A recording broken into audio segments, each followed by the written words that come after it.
I never thought I'd find myself in a situation like this. A moment that changed everything.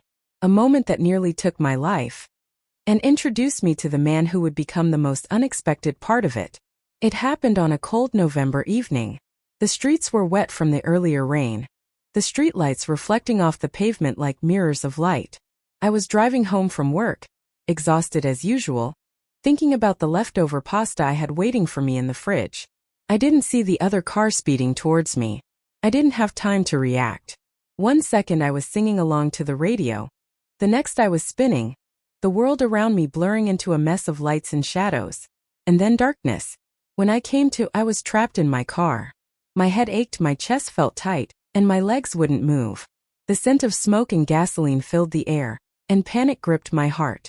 I could hear voices outside, but my vision was hazy and my body was weak.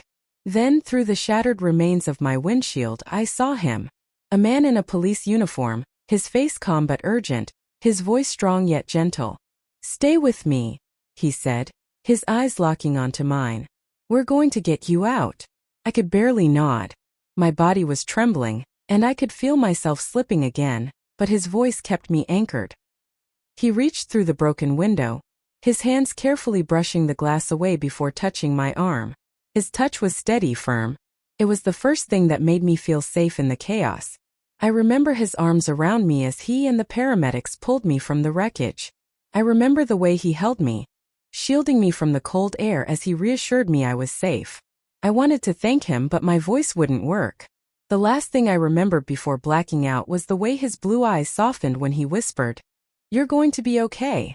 I spent the next few days in the hospital, recovering from a concussion and a fractured rib.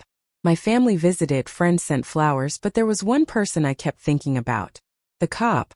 The one who pulled me from the wreckage, who stayed with me until the ambulance doors closed. I didn't even know his name. It wasn't until a week later that I got my answer. A knock on my hospital room door startled me, and when I looked up, there he was. Officer James Carter. He introduced himself with a small smile. "I just wanted to check in on you." I felt my heart skip a beat. Not just because he was standing there, but because something about his presence made me feel safe all over again. "Thank you," I said softly, "for saving me." He chuckled, shifting on his feet. "Just doing my job. But I'm glad you're okay." We talked for a while that day. He told me how he had been the first officer on the scene, how he refused to leave until he knew I was safe. He even admitted he'd checked in with the hospital every day since the accident, wanting updates on my condition. I don't know when it happened, but somewhere between our first meeting and the many conversations that followed, my heart started racing at the thought of him. I started looking forward to his visits, to the way he'd lean against the doorframe with a boyish smile, to the way he'd make sure I was comfortable before he left.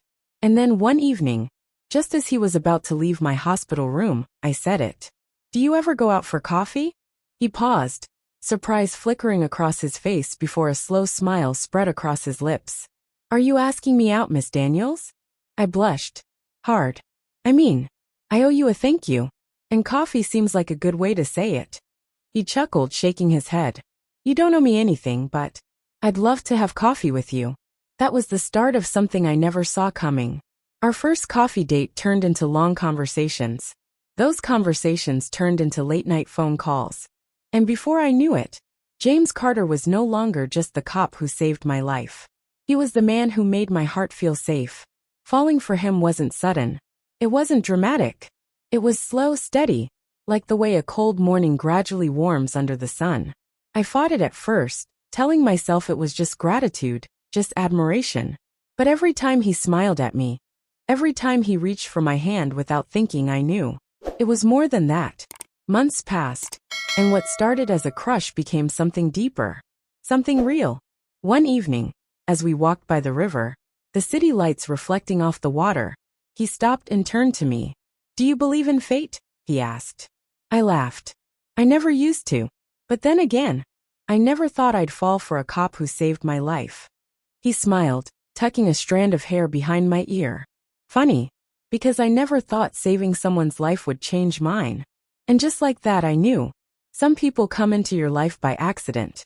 But some accidents, they happen for a reason. As the days turned into months, our connection only grew stronger. James was patient, kind, and he never pressured me into anything. He understood my fears, my insecurities, and he met them with reassurance and warmth. One night, after a particularly long day, I found myself leaning against his shoulder as we sat on my couch, a movie playing in the background that neither of us was paying attention to. "You ever wonder what would have happened if you hadn't been on duty that night?" I asked softly. He exhaled, his fingers absent-mindedly tracing circles on my hand. "I don't like to think about that. Because no matter how it happened, I think I was meant to find you." Tears pricked my eyes at the sincerity in his voice. I turned to him, my heart swelling in my chest. "I think so too." And in that moment, with the glow of the TV casting soft shadows around us, he kissed me. A kiss that felt like a promise. Of safety, of love.